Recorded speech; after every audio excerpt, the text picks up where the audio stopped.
Welcome back to Code 4, and in this video we are going to be solving yet another problem. Let's start.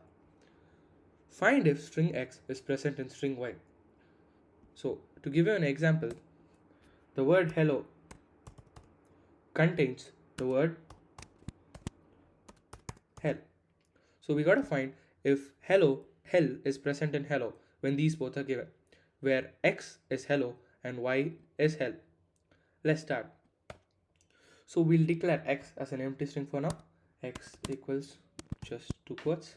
Then the same for y equals 2 quotes. So we're going to use a membership operator that is in. So here's how we do it. If x in y, just like how we talk. If x is in y, then we gotta print what? We gotta print true. Print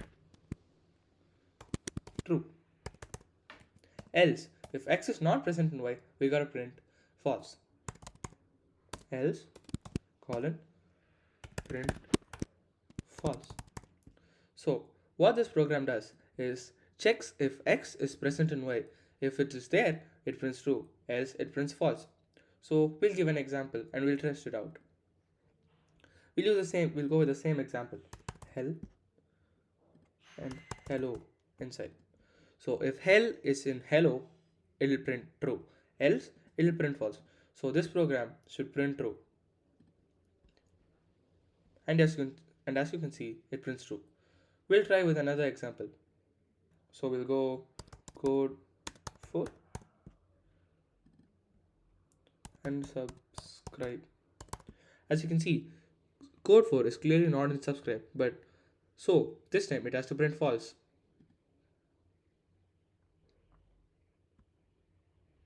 And this time it prints false. So this is a simple coding problem, and this is the solution for it. Subscribe for more useful coding problems and coding lessons.